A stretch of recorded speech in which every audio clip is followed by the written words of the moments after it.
본문 말씀이 기록되어져 있는 이 로마서 4장의 말씀은 인간이 의롭게 되는 것은 바로 이 유대인들이 말하듯이 율법이나 할례를 통해서 되는 것이 아니라 오직 믿음으로 말미암아 되는 것임을 이 유대인들이 가장 존경하고 또 그들에게 있어서 최고의 조상으로 생각하는 이 아브라함을 예로 들어서 증거하고 있는 그런 장이 바로 이 로마서 4장입니다. 그 가운데서 오늘 본문의 말씀은 아브라함이 유대인들 뿐만 아니라 하나님을 믿는 모든 믿는 사람들의 조상임을 역설하고 과연 믿음의 조상으로 아브라함은 어떤 믿음을 가지고 있었는가 하는 것을 하나하나 설명해 주고 있습니다. 그러므로 사랑하는 성도 여러분들, 오늘 우리들은 이 믿음의 조상인 이 아브라함이 가지고 있었던 그의 참된 믿음을 우리가 바로 깨닫고 진정으로 배우며 닮아가야 합니다. 왜냐하면 이 아브라함은 모든 성도들의 믿음의 표상이라고 했습니다. 그러므로 우리들 역시 아브라함과 같은 그런 믿음을 가져야 하는 그의 영적인 후손들이기 때문에 그런 것입니다. 이런 이야기를 여러분들 들어보셨습니까? 여기 그림이 하나 있습니다만은 나다나엘 호돈이 쓴 이 큰 바위 얼굴이라고 하는 그런 유명한 소설입니다. 지금은 잘 모르겠습니다만 예전에는 초등학교나 중학교 교과서에도 실렸던 그런 소설입니다. 이 책에는 어네스트라고 하는 한 소년이 등장하게 됩니다. 이 소년이 살고 있는 그 마을에는 이 그림처럼 아주 사람 모양의 큰 바위가 존재하고 있었습니다. 그리고 언젠가는 그 마을에 그 바위와 아주 닮은 훌륭한 인물이 나타나게 될 것이다 하는 그런 전설이 사람들 사이에 전해져 내려오고 있었습니다. 이 어네스트라고 하는 이 소년은 그 인물을 동경하면서 매일마다 저 큰 바위 얼굴을 바라보며 그렇게 하루하루를 살아갔습니다. 그의 어린 시절부터 젊은 시절까지 몇몇 인물들이 큰 바위 얼굴로 비교되면서 등장하게 됩니다. 그래서 많은 사람들이 흥분하고 이 소년도 흥분하면서 기대했지만은 그러나 결국 얼마 되지 않아서 실망만 안겨주고 그들은 떠나버리고 말았습니다. 세월이 점점 흘러서 이 소년도 드디어 노인이 되었습니다. 그가 그토록 기다리던 이 큰 바위 얼굴을 만나지 못해서 실망하고 있었는데 놀랍게도 이 자기 자신도 모르는 사이에 어네스트 자신이 그 큰 바위 얼굴을 닮은 훌륭한 인물이 되어져 있었다 하는 것입니다. 그는 항상 큰 바위 얼굴을 바라보면서 좋은 생각을 가졌습니다. 그와 같은 사람이 되어야 되겠다 그런 생각으로 성실하게 살았기 때문에 큰 바위 얼굴의 전설처럼 위대한 인물이 될 수가 있었다 하는 이야기입니다. 사랑하는 성도 여러분들, 이 큰 바위 얼굴이라고 하는 소설은 우리 믿는 성도들에게 어떻게 보면 영적으로 아주 유익한 교훈을 줍니다. 우리는 어네스트처럼 매일의 생활 가운데서 마치 큰 바위 얼굴처럼 신앙의 모범으로 생각하며 바라보아야 할 대표적인 신앙의 위인으로 오늘 본문 말씀에 등장하는 이 아브라함을 꼽고 또 아브라함을 우리가 바라봐야 합니다. 그리고 그의 삶과 성품을 매일같이 생각하면서 닮아가고자 힘쓸 때 오늘 우리들도 믿음의 조상인 이 아브라함처럼 진정한 믿음의 사람들로 세움받을 수 있게 된다 하는 것입니다. 그렇다면 여러분들, 오늘 본문 말씀을 비롯한 성경에서 말씀하는 바, 이 아브라함이 지녔던 믿음, 그 믿음은 과연 어떠한 믿음이겠습니까? 그의 참된 믿음을 오늘 우리들의 모범으로 삼아서 참된 믿음의 삶을 우리가 살아갈 수 있어야 하겠습니다. 그러기 위해서는 우리가 몇 가지를 좀 살펴보려고 하는데, 가장 먼저 첫 번째로는 순종하는 믿음입니다. 이 순종하는 믿음을 우리가 닮아가야 한다 하는 것입니다. 히브리서 성경 말씀 11장 8절입니다. 우리 같이 한번 이 말씀을 함께 읽겠습니다. 믿음으로 아브라함은 부르심을 받았을 때에 순종하여 장래의 유업으로 받을 땅에 나아갈새 갈 바를 알지 못하고 나아갔으며 아멘. 히브리서 성경의 기자는 아브라함의 믿음에 관해서 설명을 하면서 그가 하나님의 부르심을 받았을 때 지체하지 않고 무조건 순종함으로써 장래의 유업으로 받을 땅이 어떤 땅인지 알지도 못하면서 나아갔다 그랬습니다. 여러분들 한번 생각해 보십시오.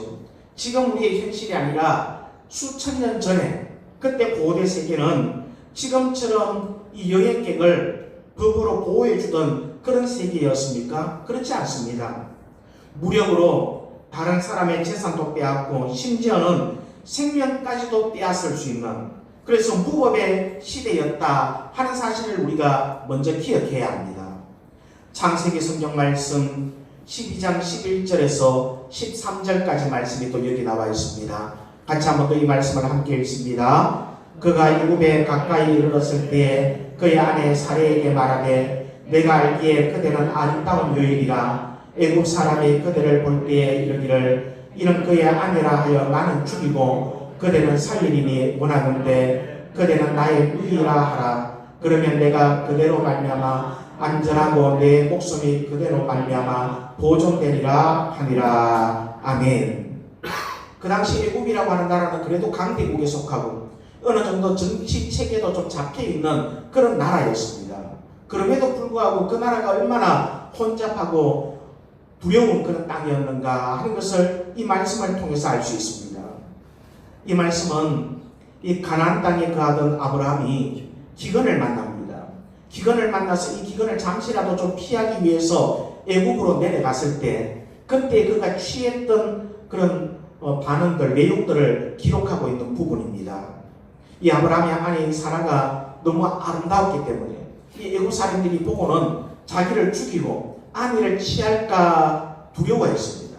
그래서 아내 사라를 자기의 아내라고 말하지 않고 자신의 누이라 그렇게 속이는 장면이 여기에 기록됩니다. 여러분들, 이 말씀을 통해서 우리가 알 수 있는 것이 무엇입니까? 사실 이 장면은 믿음의 조상으로서 도무지 어울리지 않는, 참으로 숨기고 싶은 치졸하고 부끄러운 그런 장면 아닙니까? 자기 목숨을 살고자 아내를 누이라고 속이고 그런 말미암아 얼마나 큰 고난과 어려움을 그가 경험하게 됩니까? 그럼에도 그 당시 사회가 이 얼마나 불안하고 위험한 사회였는가 하는 것을 이 말씀을 통해서 우리가 깨닫게 되는 것입니다. 그 당시 사회는 한마디로 말해서 무법천지였다 하는 겁니다. 돈, 재물, 여인, 그리고 이 노예들을 취하기 위해서 마음대로 살인을 행할 수 있었던 그런 무법의 시대입니다. 그럴 때에 어떻게 보면은 나그네의 삶을 산다는 것이 이렇게 위험하지만은 이 안정적인 고향, 아버지 집에 가면 그래도 그나마 좀 안전하지 않겠습니까? 그러나 그 아버지의 집, 고향을 떠나서 나그네의 삶을 산다 하는 것은 바로 이 수많은 죽음과 공포의 위협에 노출되어진다 하는 것을 말해주는 겁니다. 그러므로 이러한 위험한 시대적인 상황을 우리가 먼저 생각해야 합니다. 그런데 아브라함은 고향과 친척과 아버지의 집을 떠나라 하는 이 하나님의 음성을 들었을 때 아무런 조건 없이 조금의 주저함도 없이 그곳을 떠났다 하는 사실입니다. 창세기 성경 말씀 12장 4절 말씀입니다. 또 이 말씀을 같이 읽습니다. 이에 아브라함이 여호와의 말씀을 따라갔고 롯도 그와 함께 갔으며 아브라함이 하란을 떠날 때에 75세였더라. 아멘. 하나님이 정확하게 어디에 안착해야 될지를 알려주지도 않았고 또 나그네 생활을 얼마 동안 해야 될지도 모르는 그런 상황입니다. 그러한 상황 속에서 그런 조금의 망설임도 없이 적은 나이도 아닌 이 75세의 나이에 고향과 친척과 아버지의 집을 떠났다 하는 것입니다. 사랑하는 성도 여러분들, 이것이 바로 오늘 우리 믿는 성도들이 반드시 갖춰야 할 올바른 믿음의 자세임을 우리가 기억해야 합니다. 여러분들, 하나님의 명령에 토를 달고 조건을 달고 주저한다면 그것은 올바른 믿음의 자세일 수가 없습니다.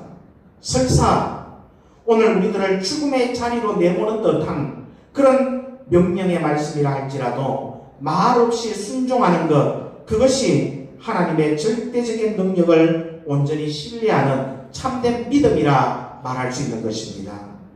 믿음의 진정한 모범이 되는 이 아브라함, 그를 진정으로 담기 위해서 가장 먼저는 오늘 우리에게 주시는 말씀이 하나님의 말씀이라면, 그리고 나에게 주시는 하나님의 명령이 오직 하나님께서 나에게 주시는 명령이라고 한다면 결코 토를 달거나 변명하거나 조건을 달지 않고 오로지 순종할 줄 아는 참으로 복된 그런 오늘 저와 여러분들의 삶이 다 되실 수 있기를 원합니다.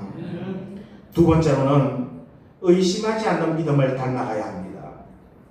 오늘 본문 말씀 19절에서부터 22절까지 말씀입니다. 같이 한번 또 이 말씀을 함께 읽겠습니다. 그가 백세나 되어 자기 몸이 죽은 것 같고 사라의 태가 죽은 것 같음을 알고도 믿음이 약하여지지 아니하고 믿음이 없어 하나님의 약속을 의심하지 않고 믿음으로 견고하여져서 하나님께 영광을 돌리며 약속하신 그것을 또한 능히 이루실 줄을 확신하였으니 그러므로 그것이 그에게 의로 여겨졌느니라. 아멘.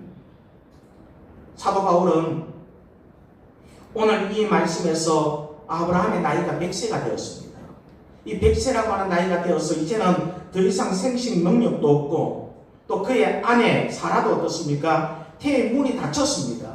그래서 이제는 평생 아이를 낳지 못하는 불임 여성이 되었음에도 불구하고 하나님께서 많은 민족의 조상이 될 것이다, 그렇게 말씀하셨을 때 그의 믿음이 조금도 약화되지 않고 하나님의 말씀에 대해서 조금도 의심하지 않았다, 그렇게 지금 말씀하고 있는 것입니다. 특히 오늘 본문 말씀 21절 말씀에 보면은 확신하노니 하는 말이 나옵니다. 여기에 대한 줄을 제가 밑에 좀 기록을 해놨습니다. 이 말은 헬라어로 플레로 포레오라고 하는 그런 말로서 가득 차다, 충만하다, 완전하다 하는 이 말의 플레레스와 또 옷을 입다, 간직하고 있다, 덮어 쓰다 하는 이 말의 포레오와 합성된 말입니다. 그러므로 플레로 포레오라고 하는 이 말의 기본적인 의미가 뭐냐면은 완전히 채우다, 완전하게 채우다, 그리고 가득히 간직하다, 그런 의미의 말입니다. 그만큼 완전하게 믿었습니다. 완전하게 확신했습니다. 오늘 본문 말씀에서 아브라함이 전혀 의심이 존재하지 못하고 의심이 들어갈 틈이 없도록 하나님께서 약속하신 것을 확실히 이루어 주실 걸로 믿는 그 믿음으로 마음을 가득 채웠다 하는 그런 것을 의미하는 것입니다. 여러분들, 100세의 아브라함이, 그리고 이미 태의 문이 닫혀버린 이 사라의 몸을 통해서 자신들에게 자손을 주신다는 이 말씀은 전혀 현실과 그리고 우리가 알고 있는 의학적인 상식에 맞는 것이 아닙니다. 그러므로 믿음을 갖는다라고 하는 것부터가 어떻게 보면 어리석고 이상하게 여길 수 있는 일이지만 오히려 아브라함은 순전한 믿음으로 가득 차서 하나님을 신뢰함으로 바라보았다 하는 것입니다. 어떤 의식도 거기에 따른 어떤 절망도 그의 마음에 파고들 빈틈을 주지 않고 온전히 신뢰했던 이것이야말로 오늘 우리 모든 성도들이 진정으로 본받고 닮아야 할 성숙한 믿음의 모습인 것입니다. 사랑하는 성도 여러분들, 이것은 오늘 우리들에게 무엇을 보여주고 있는 것입니까? 이 아브라함이 하나님의 무한한 능력과 함께 절대로 하나님은 시건하지 않으시는 분이다 하는 것을 너무나도 분명하게 믿었음을 우리가 알게 되는 것입니다. 그러므로 그는 하나님이 어떤 말씀을 하셔도 그냥 나가서 낭떠러지에 떨어져라 할지라도 그는 믿음이 악화되거나 요동하지 않았던 그런 믿음의 사람이었습니다. 우리가 잘 아는 창세기 성경 말씀 22장의 말씀에 보면은 그 유명한 100세가 되어서 주신 하나밖에 없는 외아들, 이 독자 이삭을 모리아 산에 번제물로 드리게 되는 이야기가 기록되지 않습니까? 이 창세기 성경 말씀 22장 1절 말씀 여기 일부분 나와 있습니다. 같이 한번 읽겠습니다. 하나님이 아브라함을 시험하시려고 그를 부르시되. 아멘. 하나님께서 무엇 때문에 아브라함을 불렀습니까? 시험하기 위해서입니다. 이제 믿음을 잘 지켰는가, 믿음에 대해서 시험을 치고 있습니다. 하나밖에 없는 독자 이삭을 불로 태워서 그냥 그것도 바치는 것이 아니라 불로 살라서 번제로 바치라 하는 명령을 내렸습니다. 그리고 그러한 하나님의 명령에 그는 즉각적으로 순종하면서 행동으로 옮기는 모습을 우리가 보게 되는 겁니다. 혹시 잘못 들은 것은 아닐까? 의심하지 않았습니다. 못 들은 척 회개하지도 않았습니다. 하나님의 이 말도 안 되는 것 같은 명령에 그는 고민하거나 시간을 끌지도 않았다는 말입니다.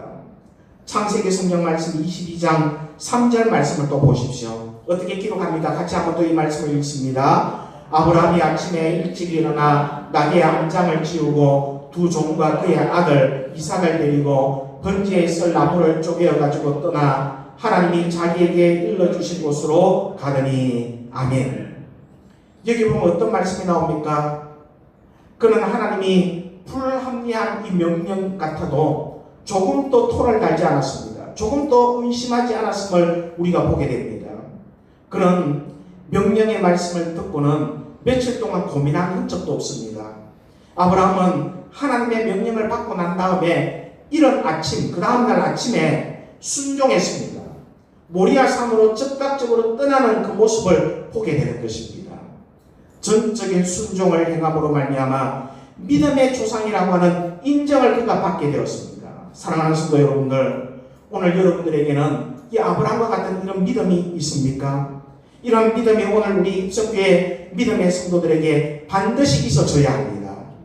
하나님의 절대적인 능력과 신실한 인격에 대한 온전한 신뢰심을 오늘 우리가 반드시 가져야 되는 것입니다.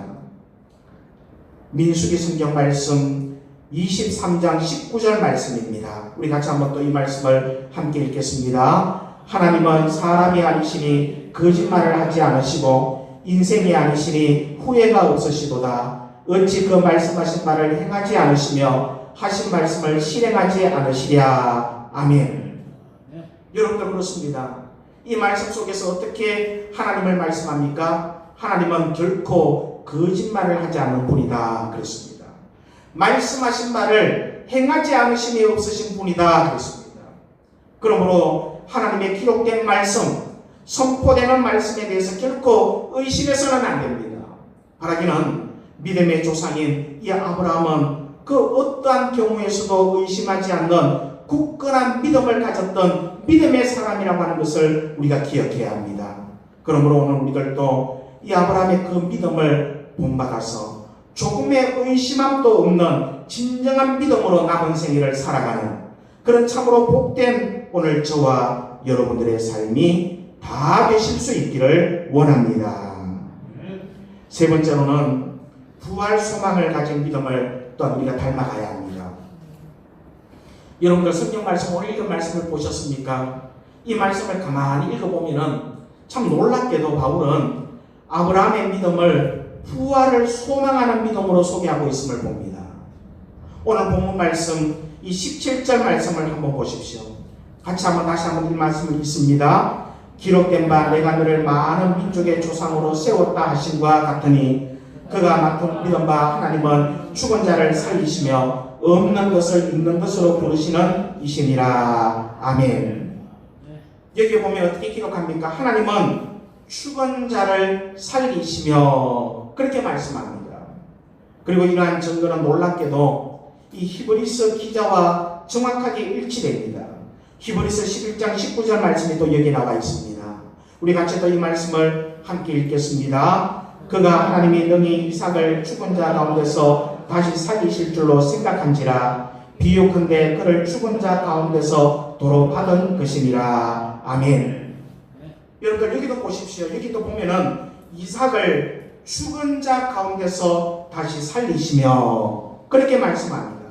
물론 우리가 두 곳의 성경 말씀을 읽었습니다만은 이러한 부활에 대한 증거가 나오게 된 근거는 각각 이 사도 바울이 말한 것과 히브리서 기자가 말한 것과는 좀 다르다고 할 수 있습니다. 즉 이 사도 바울은 자신의 태가 거의 죽은 상태에서 아브라함이 모든 나라의 아버지가 되리라고 한 이 하나님의 언약을 믿음으로 근거하며 이 말씀을 기록했습니다. 그리고 히브리서 기자는 아브라함이 이 독자 이삭을 바치라 하는 하나님께서 명령을 주셨을 때 이때 케언이 복종하고 나선 것을 근거로 해서 부활을 말하고 있는 것입니다. 어쨌든 이 두 사건은 모두 다 아브라함에게 부활을 소망하는 믿음이 있었다 하는 것을 우리에게 증거해 줍니다. 사랑하는 성도 여러분들, 참으로 놀랍지 않습니까? 이 예수님께서 이 땅에 오시기 수천 년 전에 이미 아브라함이 부활을 소망하고 믿었다라고 하는 사실입니다. 그런데 예수님의 부활 사건이 역사적으로 나타난 이 오늘날에 이르러서도 부활을 소망하지 못하고 이 예수님의 부활에 대해서 또 믿는 자의 부활에 대해서 믿지 못하는 참으로 불쌍한 영혼들이 이 땅에는 얼마나 많은지 모릅니다. 심지어 주님을 믿는다고 하는 사람들 가운데도, 주님을 나의 주님으로 믿습니다 고백하는 사람들 가운데도 이 부활을 믿지 못하는 자들이 있다 하는 안타까운 사실입니다. 고린도전서 15장 12절 말씀이 여기 기록되고 있습니다. 또 같이 한번 이 말씀을 함께 읽겠습니다. 그리스도께서 죽은 자 가운데서 다시 살아나셨다 전파되었거늘 너희 중에서 어떤 사람들은 어찌하여 죽은 자 가운데서 부활이 없다 하느냐. 아멘. 여러분들, 이 말씀은 믿지 않는 사람들에게 주신 말씀이 아닙니다. 이 말씀은 바로 고린도 교회, 그 교회 안에 있는 성도들에게 주신 말씀입니다. 초대교회 당시에 바로 이 고린도 교회 안에서도 죽은 자의 부활을 믿지 못하고 의심하는 자들이 있었다 하는 것을 우리에게 말해줍니다. 오늘 이 자리에 앉아 계시는 성도 여러분들, 여러분들이 부활신앙을 믿고 계십니까? 내가 입술로는 믿는다고 하면서도 진정으로 믿지 못하는 사람들은 아닙니까? 사랑하는 성도 여러분들, 오늘 우리들은 이 부활에 대한 소망과 믿음을 반드시 가져야 합니다. 만일 부활을 소망하는 믿음이 없다고 한다면 오늘 우리들의 믿음이 헛되고 다 헛되고 마는 것입니다. 고린도전서 15장 14절 말씀입니다. 우리 같이 한번 또 이 말씀을 함께 읽겠습니다. 그리스도께서 만일 다시 살아나지 못하셨으면 우리가 전파하는 것도 헛것이요 또 너희 믿음도 헛것이며. 아멘. 성경이 그렇게 말하지 않습니까? 예수님의 부활을 믿지 못한다면 우리가 전도할 필요가 없습니다. 전도하는 것도 다 헛된 것입니다. 우리가 또한 믿는다고 하는데 이 믿음도 다 헛된 것이 되고 만다는 것입니다. 그러므로 믿음의 조상인 아브라함이 가진 이 부활에 대한 소망과 부활에 대한 분명한 믿음을 우리가 반드시 소유해야 합니다. 그래야므로 말미암아 진정한 부활 소망의 신앙 가운데 흔들림 없이 든든하게 세움받는 우리 입석교회 모든 믿음의 성도들이 다 되실 수 있기를 원합니다. 사랑하는 성도 여러분들, 이제 오늘 말씀을 맺으려고 합니다. 이 아브라함은 오늘날 믿는 자들의 진정한 믿음의 조상으로서 그의 믿음은 오늘 우리 모든 성도들이 반드시 닮아가고 배워야 할 표상이요 또한 모범인 것입니다. 만일 그가 지닌 믿음을 오늘 우리가 지니지 못한다면 우리는 참된 믿음의 성도라 말할 수 없을 것입니다. 그러므로 성도 여러분들, 이제는 이 아브라함의 위대함을 노래하기보다는 그 믿음을 온전히 배우며 닮아가는 그런 삶이 되십시오. 그러기 위해서는 어떻게 해야 됩니까? 첫 번째로 하나님의 명령에 대해서 조건 없이 순종하기를 우리가 다짐하고 실천해야 합니다. 또 둘째로는 그 어떠한 상황 속에서도 하나님에 대한 믿음과 신뢰를 잃지 말고 조금 더 의심하지 않는 굳건한 믿음으로 더욱더 견고하게 서야 합니다. 셋째로는 머지않은 장래에 다가올 죽은 자의 부활과 또한 영생을 우리가 확신하고 믿어야 한다 하는 것입니다. 말씀의 서두에서 이 큰 바의 얼굴이라고 하는 소설에 대해서 말씀을 드렸습니다. 이 소설에 등장하는 어네스트라고 하는 이 사람처럼 믿음의 진정한 모범이 되는 아브라함을 닮아가고자 다짐하고 힘써 노력하십시오. 그리할 때 여러분들의 가정과 친척과 친지들에게 참된 믿음의 모범자로 인정을 받게 될 것입니다. 아니, 친구들과 여러분들의 주변에 있는 이웃들에게, 그리고 직장의 동료들에게, 그리고 또한 그 많은 세상 사람들에게 진정한 믿음의 사람으로 인정받게 될 것입니다. 아니, 그 무엇보다도 하나님께서 우리가 믿고 우리가 고백하는 하나님, 우리에게 영생을 주시는 하나님, 그 하나님께서 우리의 진정한 믿음을 인정해 주실 것입니다. 아브라함을 인정해 주시듯이 오늘 우리들의 믿음 또한 인정해 주실 것입니다. 이런 크고 놀라운 은혜가 오늘 하나님의 말씀을 듣는 저와 여러분들 가운데 더욱더 충만할 수 있기를 주님의 이름으로 축원드립니다. 함께 기도드리겠습니다. 사랑의 하나님, 이 성경에는 우리가 진정으로 본받아야 할 그런 인물들이 많이 있음을 보게 됩니다. 그 가운데서도 특별히 믿음의 조상이라고 하는 이 아브라함에 대해서 저희들이 말씀을 함께 살펴봤습니다. 아브라함이 믿음의 조상이 될 수 있었고 많은 사람들의 진정 존경받는 인물이 될 수 있었던 것은 하나님의 명령에 대해서 조건 없이 순종하는 그의 삶이었습니다.